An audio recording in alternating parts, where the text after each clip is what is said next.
Hi, I'm Terri Murphy, founder of the Women's Wisdom Network and the senior editor for Realty Times Women in Business, Women in Real Estate, and In the Men's Room with Murph. And we have a very talented man in the men's room. His name is Dr. Relly Nadler, and he is an educated clinical psychologist.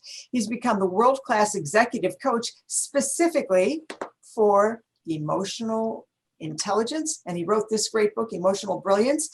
He's the author of only 7 books. He's a little bit of an underachiever, if you know what I'm saying.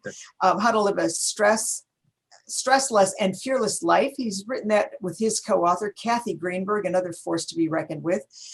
And you also have a top-rated podcast. So is there anything you're not doing, Dr. Relly?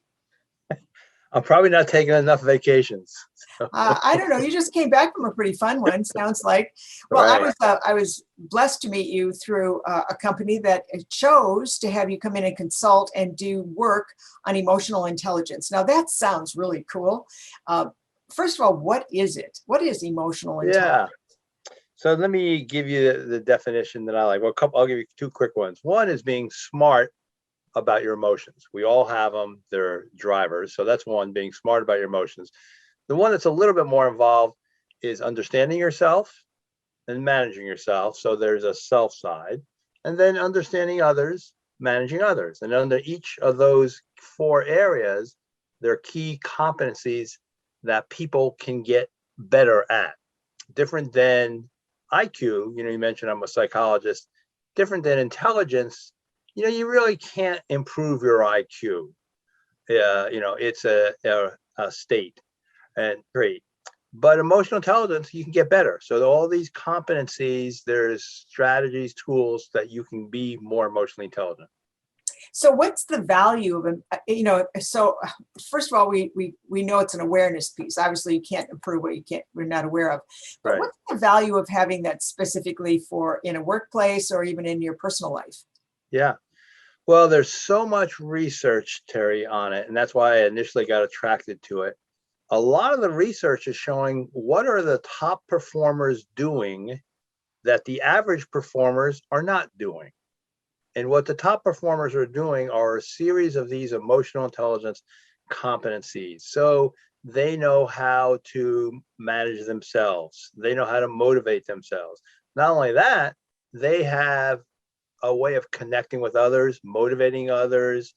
And so the research is showing that people in the top 10% are using more emotional intelligence. When you look at how smart someone is, their IQ, their technical expertise, and then this concept of emotional intelligence, like 3 factors that you could hire for. Emotional intelligence is the highest contributor to their success. Because everybody, you think about this, why is it not IQ? Well, part of that is in organizations and, that you and I work in, people are smart and they're all about the same. They're all maybe 1 standard deviation above the norm, 115 in an IQ. So that's an equalizer. Technical expertise, typically most people come in, now they're not doing what they did, but they're trying to get someone else to do what they did, which is his emotional intelligence skills. So some of the research is showing anywhere from 50 to 85% of the success factors reside in these emotional intelligence competencies. Now that's so interesting because we know about conversational intelligence and how we write that script in 7 seconds. We talk about neurolinguistics, body language. There's so many elements, but at the end of the day, you're right. If it's just knowledge, and you can't relate to anyone or you're not aware, you won't be effective. So this is so interesting. So I know that you actually have created an assessment that gives people a starting place. Now, is that something you can flunk? No, you can't really flunk it. There's no kind of right or wrong. There's kind of answers that show that you know a little bit more about yourself. And so there's a lot of assessments. The one that you're familiar with that we've kind of met over is called the Emotional Quotient Inventory. So I didn't create that, but there's an organization that's created it, and it's an online assessment. You take it, and just like an IQ, you get an EQ, emotional quotient. And so in that assessment, there's 15 competencies. And each one of those is based on 100 points, like an IQ. And you could say, oh, I'm 110 on this. Oh, that's great. I'm a high average. Oh, I'm only 85 on this. Things like empathy, stress management, problem solving, reality testing. There is emotional self-awareness, self-actualization, which is kind of really trying to improve yourself. So under each of those, there's a series of actions. And like I said earlier, people can get better at it. That's the good news. Well, I just remember that when it was given to the group and everybody saw like, oh my goodness, I'm like really low here, that you really do need the counseling around it to interpret it, as opposed to I'm just a loser in this particular category. But the one thing that I did learn was that just the fact that you are aware of emotional intelligence can raise it. It's easily raised. Right. And would you attribute that to the awareness piece? Yeah, Terry, in the work that you do and I do, I go back to something I learned, in my graduate program. Awareness equals responsibility. And if you like words, responsibility means ability to respond. So if you're not aware of something, there's nothing you can do about it. It's a blind spot. The more aware you are, the better you're able to do something. So borrowing from the term from Alcoholics Anonymous, you have to name it to tame it. And sometimes name it to tame it and to claim it. And so this whole idea of what am I good at? What do I need to work on? What could I be better at? You got to start with the awareness. That is so true. Well, you've only been the senior faculty member at the College of Executive Coaching for only 20 years. How many, 1,500 professionals that you've converted? Yeah. I mean, that program itself, and you being a coach yourself, there's a lot of these certified programs that are certified by the International Coach Federation. This was the 9th school early on, in the late 1990s. Now there's about 450 schools, maybe even more worldwide. This may still be the only school that you have to have a graduate degree. So we have master students, PhDs, MBAs, medical doctors, all who are saying, oh, I'd like to be a coach. What do I do? So really a fun group, talented group. Well, so you were just talking about name it. One of the things we know as authors, and you've written, how many views have you had on your articles? So Psychology Today, about 300,000. Yeah, I've heard of Psychology Today. Oh my gosh, yes, 300,000. That's really good if you're an author. Let me just clue you in on that. But you used an acronym when you speak and coach and consult with emotional intelligence. Talk to us about what that acronym is, because it's pretty fun. Okay, good. And so let me just say a word. You see my background, emotional brilliance. Sometimes people say, well, how's that relate to emotional intelligence? You got the book going. So emotional intelligence has all these competencies. And Dr. Kathy Greenberg and myself wrote Emotional Brilliance. And it's really is saying, in the moment, you show your brilliance, when you're with clients, when you're doing your show, in the moment, you have to pull up some of your strengths, and it's almost like the bullseye in a target. That's emotional brilliance. And so it's a kind of a subset or a focusing of, in the moment, how can I be brilliant? Which strengths do I have? Which emotional intelligence? And in that, the acronym that you're referring to is thinking we're coming out of the pandemic, and it's what do we do with all these emotions? I'll give you this one stat and then I'll tell you about this acronym. During the pandemic, about 40% of people were either depressed or anxious. So, that's almost half of us. Now it's about 30%, as we go back to work. Are you vaccinated? Are you not? So there's a lot of emotions. And so we have this acronym of NAME, NAME. What do you do with all these emotions? Well, the first N is to notice it and give it a name. Like I was saying, you have to name it to tame it. I'm anxious, just saying that, or I'm overwhelmed. Just saying that puts it out there. Then the A is you have to be able to accept that. Most of us, who wants to accept a feeling that doesn't feel good? We want to get rid of it. But exactly. the way the mind works, you really, it's better to accept it and see that this is probably a normal emotion that you're having, a normal feeling that you're having. And, how do you kind of stay with it? Just kind of staying with it sometimes makes it less intense versus avoiding it. And from the awareness, we all have avoidant patterns about how we deal with emotion. So a lot of it is being aware of that. So you got notice, accept, and then our world is the M, manage. You manage your thoughts. There's strategies about managing your thoughts, managing actions. So when you have these emotions, what do you do about managing it, navigating it? There's a lot of thought strategies, but there's also a lot of actions. We know about mindfulness. Sometimes people will go take a break, exercise. And then once you've gone through that, the E is express it. So you got notice, accept, manage, express. Well, with all these emotions, are you going to express it? Maybe you're just going to write it in your journal. Or if you're going to express it, who are you going to express it to? That's critical. Are they going to hear it? Often we have these emotions, and I just had this conversation with my wife. She expressed some of her emotions to her mom, and her mom said, "Oh, well, just don't feel that." It's like, oh, yeah, thanks. I didn't think of that one. And so you want to make sure it's the right person to express it to, and how do you express it so it's heard? And then that, in a sense, completes the cycle of the emotions. Emotions, I would say, what do they want to do? If you'd ask an emotion, what do you want? They want to get out. They want to get over, just like the waves breaking in an ocean. But often we stifle that. That's an interesting analogy, because emotions don't stay, they fluctuate. And if you can manage your emotions in that moment, which is what's so interesting about some of these severe training, like Navy SEALs, and I know that you've done some work with that. Right. But just before we go into the whole derailer thing, tell us a little bit about the work that you've done with other companies or other associations that would help us to understand how we could use it ourselves. Oh, good.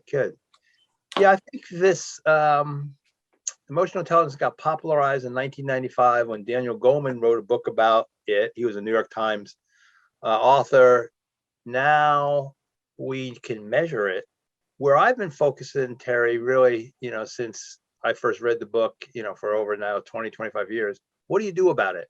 And so organizations want to know what you do about it. So in organizations that I've worked with, from the banking industry to, you mentioned, government, to working with the Navy SEALs, ag companies, leasing companies, so all different industries, how do we raise it? And so a lot of that is around the training.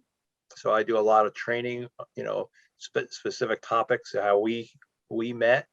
But then each of the competencies, I've developed how-to tools. So we have Emotional Brilliance here, but I also have a book, Leading with Emotional Intelligence, which has 100 strategies around 6 key areas.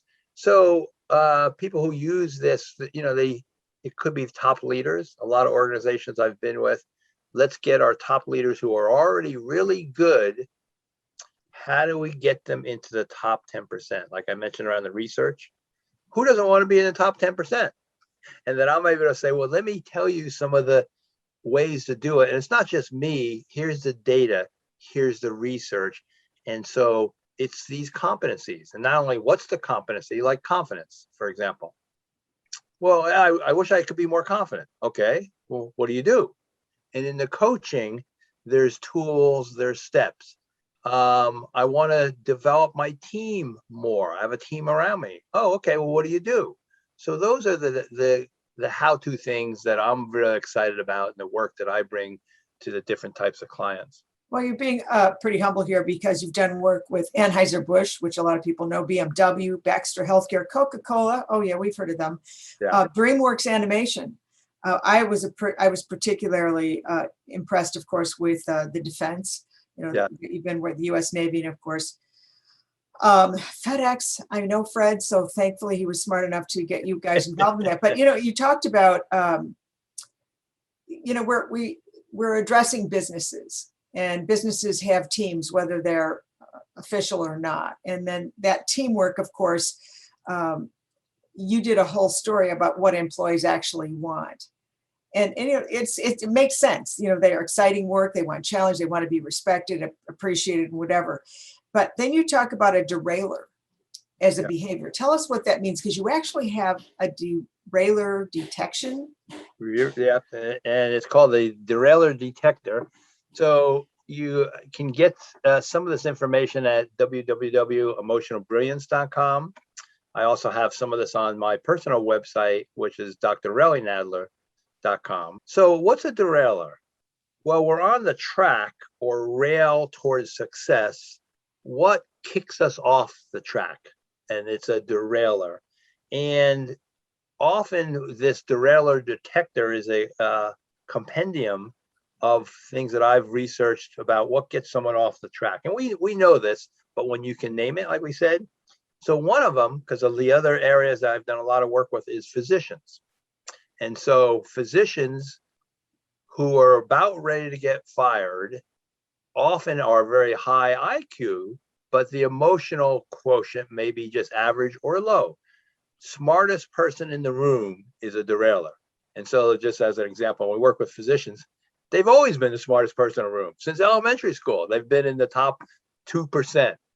And so they're so smart that often then working with others, their staff or coordinators, that could be a derailer. I mean, it's irritating when you talk with someone and all they do is tell you what they know.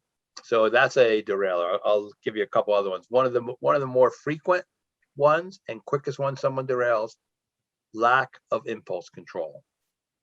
It's the person who explodes. It's all the things we know in the media. It's sexual harassment. It's all the aspects of not being able to manage yourself. You say something and it comes off and you offend people. And often the person's not aware of that. So that lack of impulse control, we see it all the time. That's probably the most frequent one. Driving others too hard. I got results to get, and not realizing I'm alienating people because I'm driving them too hard. So in this derailer detector, it has how often do these derailers show up? Not that often, maybe once a quarter, or if it's once a month, that's critical. And that means you really want to, from a development standpoint, work with your strengths, enhance your strengths. Unless you have a derailer, you got to address it. And so from a coaching standpoint, if there's derailers, we got to help mitigate that. Perfectionism is another one. Lack of insight, so there's about a list, about 15 of them. And if they're all kind of rating on 1, 2, and 3, 1 hardly ever happens, then we just go to what their strengths are. How do you use your emotional intelligence strengths more? So is there, you said it's available on the website. Would you mention the website again, please? Yeah. So we have, if you look behind me, EmotionalBrilliance.com, and that's the one with Dr. Kathy Greenberg and I. And then my website also has drrellynadler.com, has the same kind of online assessment you can do for free. And in EmotionalBrilliance.com, we have a whole academy of resources that people can lock into and not only help themselves, but help develop their team. Well, we deal with teams a lot. Everybody has people that work with them. And you talk about this lack of impulse control. We can all identify with that, but it's, I like, doesn't ask for feedback. I mean, some of these things are just basic if you're thoughtful. And I don't mean like thoughtless, meaning callous, but you have to understand, you might think something's terrific. I mean, I could say, hey, free lunch, and it's always going to be spaghetti and meatballs. And, maybe you don't eat that, you know what I mean? But you think you're doing a great job. The lack of integrity, which I would say is probably one of the bigger ones, because integrity is not something that just shows up in a situation. So I really think this is a great one. And when you rank yourself, right, then you can at least begin to change because you're aware, right? If you didn't know something offended someone until they told you. So there's so much that you do. The podcast, tell us how to avail ourselves of the podcast. Yeah. So Dr. Kathy Greenberg and I have been doing this podcast, now for 14 years, and now everybody's got a podcast. We've had this for 14 years. We have about over 4 million downloads. We've interviewed, key leaders and gurus and authors, from people like Ken Blanchard to Daniel Goleman, who I just mentioned. We've interviewed him a couple times. One of the top coaches, Marshall Goldsmith, we've interviewed him a couple times. So there are people, but then there's plenty of experts, kind of like you're doing now, that we've picked their brain, and it's called Leadership Development News. So if you just type that in, it's sponsored by Voice America. Leadership Development News. We have about 350 episodes. They're all there. Kathy and I have done many, just the two of us, but then we've also interviewed, a ton of people. Here, if you are interested in improving yourself, not for anyone else, but for you, people are attracted to people who have empathy, who are attentive, who are present. This is to me the magic potion. The one, like you said, you can have all the knowledge in the world, you can have all the money in the world, but without connection, you really don't have much. And so I really think that this is an element that people shouldn't be afraid of. It sounds very uppity, emotional intelligence, emotional brilliance, but it really speaks to how to be the best human. And I know that people are going to want to talk to you about coaching, consulting, and some of the many other things that you've worked with Fortune 500 companies, you've worked with some of the glitterati of the world. There's so much that you've given, Dr. Nadler and Kathy. So tell us how to reach you. Yeah, so I think that probably the one place, because we're promoting our last book here, Emotional Brilliance, is EmotionalBrilliancecom. And on that, we basically had, like I mentioned, a ton of resources, and there's things for leadership. We're also, developing a platform around law enforcement, and this thing called Emotional Brilliant Guardians. We're going to have some things on healthcare. Women in leadership, I know, is a popular subject with you. And so we're getting, not only Kathy and I, but we're getting key people to offer some of their e-learning. So it's an e-learning platform, EmotionalBrilliance.com. Yeah, I just have to tell you that, and then you do one-on-one coaching. You do have different, and then you have team coaching, and that's all. These are all elements for you to, our viewership, to understand. Just check it out. I mean, the resources, you can tell I've already destroyed the book. I've got little stickies everywhere. No one ever wants my books when I'm done, because I devour them, because it's not a one and done. I like to quote Cynic, it's an infinite game. It's an infinite game as long as you're on the earth, to connect with everybody else that's on the earth. And if emotional brilliance or emotional intelligence helps you with that, I think you're our expert. Well, we really appreciate you joining us here on the Women's Wisdom Network, and I hope you'll join us again soon. I'm going to encourage everybody to get the book, at least listen to some of the podcasts and understand what you don't know. Is going to make you really a much better person, so much cuter, don't you think? I mean, really. Thanks for joining us. I'm Terri Murphy. Join us again for another segment of the Women's Wisdom Network on Realty Times, Women in Business, Women in Real Estate, and in the Men's Room with Murph.